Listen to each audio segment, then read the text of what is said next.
Hello दोस्तों, हमने पिछली वीडियो में शब्द और शब्द के भेदों के विषय में जाना था कि शब्द के कितने भेद होते हैं और उनके नाम बताए थे और उनके पार्ट भी मैंने बताए थे।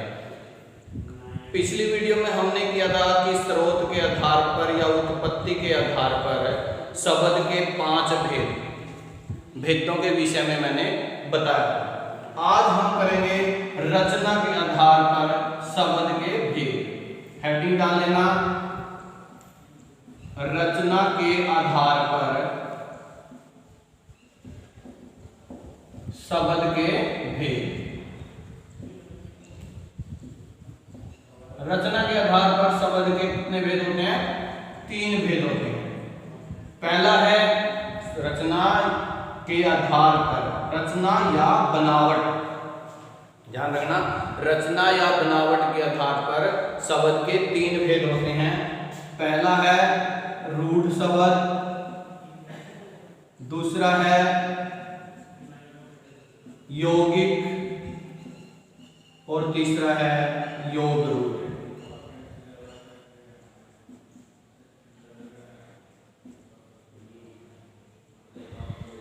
योग रूढ़ शब्द, ठीक है। ये है, इसके 3 पार्ट हैं। फिर आता है रूढ़ शब्द। क्या होते हैं रूढ़ शब्द? जो शब्द अन्य शब्दों के मेल से न बने, जो शब्द अन्य शब्दों के मेल से न बने और किसी वस्तु विशेष के अर्थ को प्रकट करें। जो शब्द अन्य शब्दों के मेल से ना बने और किसी अन्य वस्तु विशेष के अर्थ को प्रकट करें और जिसके टुकड़े ना हो सके या खंड ना हो सके, उन्हें क्या कहते हैं? रूढ़ शब्द कहते हैं। जैसे हो गया कल, मुंह, घोड़ा, चावल। इस प्रकार के अनेक शब्द हैं। जैसे कल है, कल को यदि हम अलग करेंगे क घन ल, तो क घन ल में क का कोई अर्थ नहीं होता, ल का कोई अर्थ नहीं होता। तो इसलिए अगर जिसके टुकड़े करते हुए कोई अर्थ ना निकले, अर्थात जिसके खंड होते हुए कोई अर्थ ना निकले, तो वो क्या कहलाते हैं? रूढ़ शब्द कहलाते हैं। ठीक है। जैसे घोड़ा, घ घो घन डा, तो उसमें कोई अर्थ नहीं निकलता है, तो इसलिए वहां क्या होगा? ये रूढ़ शब्द बनेगा। फिर आता है यौगिक। योग मतलब जोड़, योग मतलब जोड़ कि योग सुना होगा कि योग करें, जोड़ करें। यौगिक, जोड़ का मतलब 2 शब्दों के जोड़ने से जो शब्द बनाए गए हैं उन्हें क्या कहते हैं? यौगिक शब्द कहते हैं। या 2 शब्दों के मेल से जो बनते हैं उन्हें क्या कहते हैं? यौगिक शब्द कहते हैं। ठीक है। इन शब्दों में एक शब्द तो रूढ़ होता है, ठीक है, एक शब्द होता है उसके अतिरिक्त, जैसे प्रत्यय या उपसर्ग, या एक शब्द रूढ़ होता है, वो क्या कहलाते हैं? यौगिक कहलाते हैं।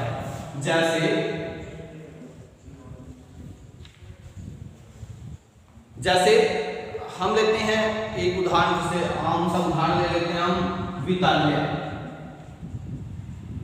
देखो ये 2 शब्दों से बना है, विद्या घन आल्य।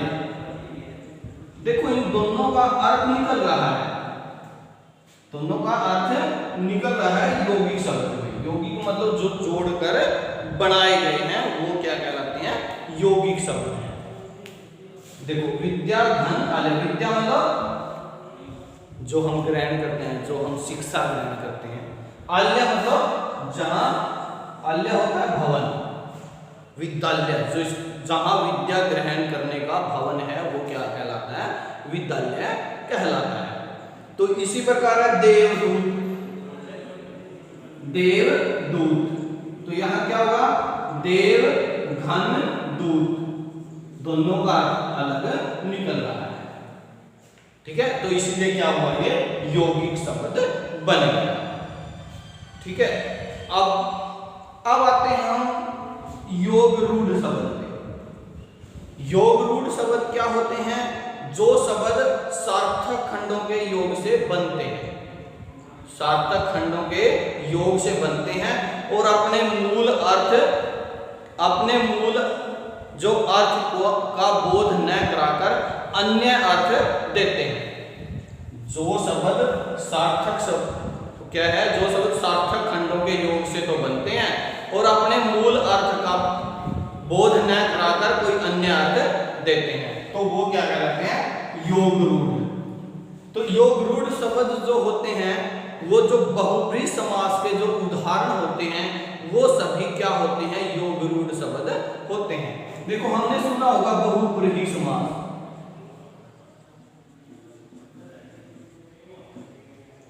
पढ़ा भी है, सुना भी है कि बहुब्रीहि समास में क्या होता है कि इस समास में कोई अन्य पद प्रधान होता है, अर्थात कोई तीसरा ही पद आ जाता है, ना पहला होता ना दूसरा होता।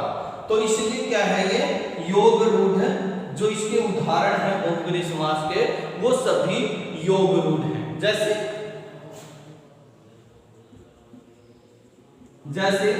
दशानन,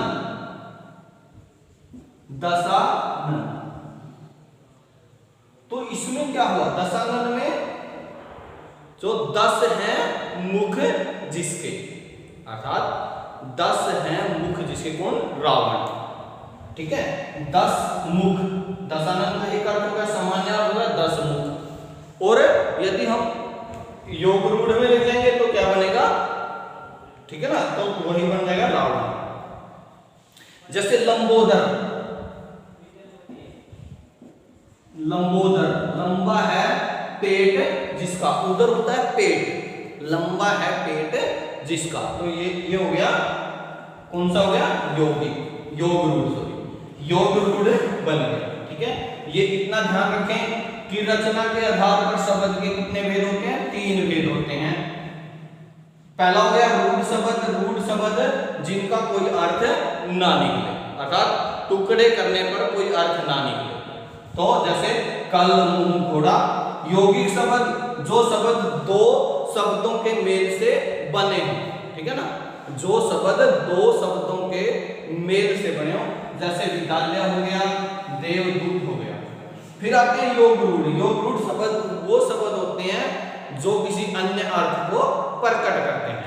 ठीक है ना, अपने विशेष अर्थ को, जैसे पंकज का अर्थ क्या होता है? कीचड़ में उत्पन्न। ठीक है ना, तो कीचड़ में कौन उत्पन्न हो रहा है? कमल। तो इसलिए यहां क्या हो गया? योग रूढ़ शब्द हो गया। फिर अगला आता है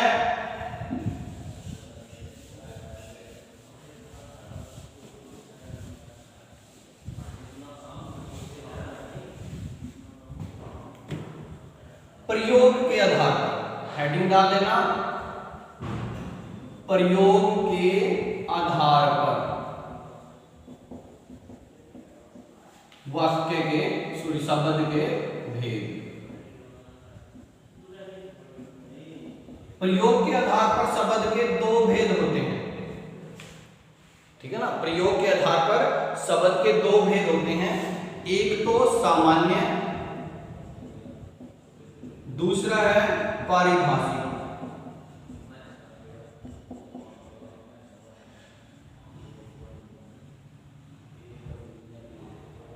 ठीक है, सामान्य और पारिभाषिक। सामान्य जो है किसके आधार पर है? ये प्रयोग के आधार। प्रयोग के आधार पर शब्द के 2 भेद होते हैं, एक तो सामान्य, एक पारिभाषिक। सामान्य शब्द जो शब्द सामान्य जीवन में प्रयुक्त होते हैं, जो शब्द सामान्य जीवन में प्रयुक्त होते हैं, जो शब्द सामान्य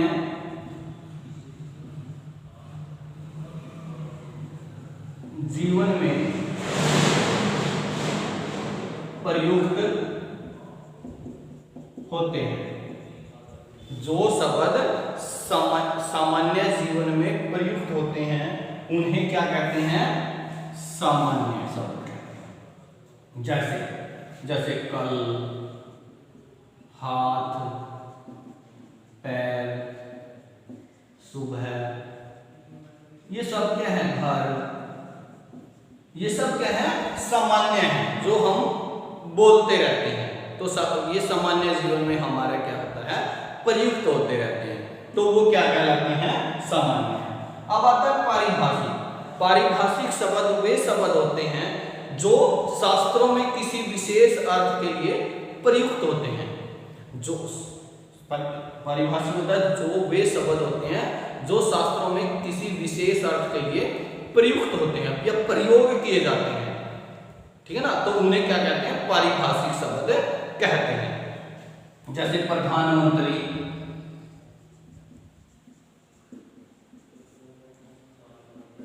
ठीक है ना, ये विशेष अर्थ हो गया। मनोविज्ञान,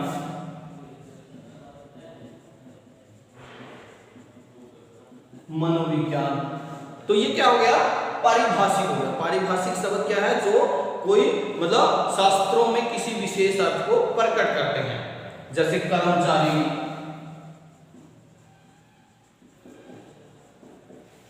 ठीक है ना, तो इस प्रकार जैसे रसायन, ये वैज्ञानिक अर्थ में प्रयोग होते हैं। वैज्ञानिक अर्थ में इनका प्रयोग किया जाता है पारिभाषिक शब्द का। तो ये प्रयोग के आधार पर दो शब्द, दो भेद हो गए, सामान्य और विशेष। सामान्य जो सामान्य जीवन में प्रयुक्त होते हैं, पारिभाषिक जो प्रयोग जो विज्ञान के आधार पर या किसी शास्त्र में किसी विशेष अर्थ को प्रकट करते हैं, तो वो क्या कहलाते हैं? पारिभाषिक शब्द कहते हैं। ठीक है, अगली वीडियो में 2 पार्ट करेंगे हम शब्द के। ठीक है, धन्यवाद।